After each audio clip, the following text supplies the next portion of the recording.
Diyarbakır'ın ekonomik ve sosyal alanlarda büyümesi için uzun yıllardan beridir çaba sarf ediyoruz. Gerek organize sanayi bölgesi özelliğindeki sorunların, gerekse ilin sorunlara dikkat çekmek noktasında projeler üretiyoruz. Bugün burada toplanma nedenimiz olan yeni projemizde firmalarımızın kalifiye eleman ihtiyacını karşılamaya katkı bulunmak ve yeni girişimciler yatırımcılara kazanmayı hedeflemektedir.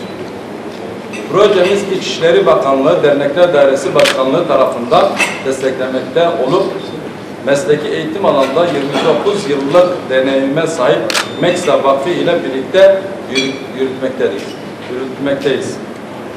Amacımız herhangi bir mesleği olmayan 25 gencin yönetici asistanlığı alanında, 25 gencin bilgisayarlı muhasebe alanında, 25 gencin ise dış ticaret elemanı alanda eğiterek iş gücü piyasasına kazandırmak ve sonrasında istihdam edilmelerini sağlamaktır.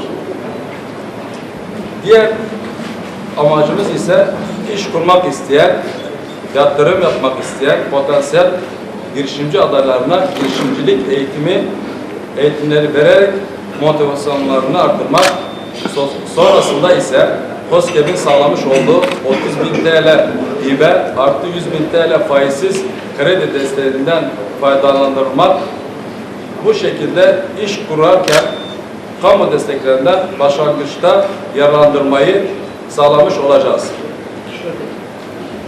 Bizler dosya yönetimi olarak ilimize katkıda bulunacak her türlü yeni projelerin içinde yer almaya devam edeceğiz.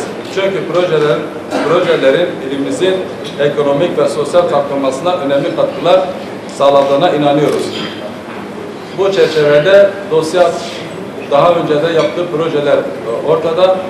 Avrupa Birliği projeleri, girişimcilik projeleri hepsini başarıyla sağlamış ve İslam'a sağlamıştır. Bu gençlerimizi iş sağlayarak yeni girişimciler yaratmıştır.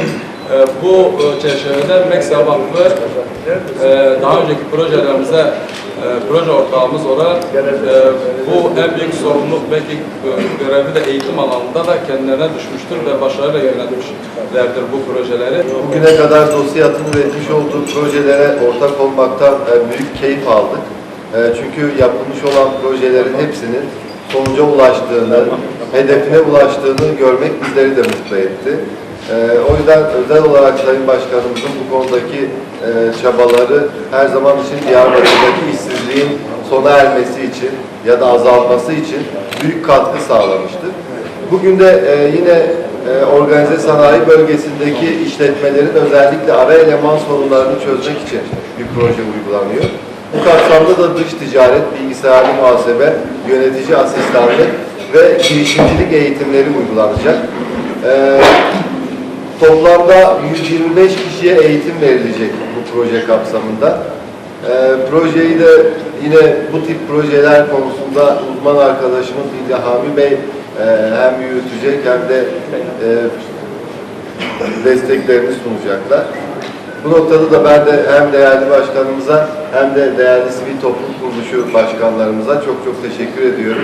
Projeye göstermiş oldukları ilgiden dolayı.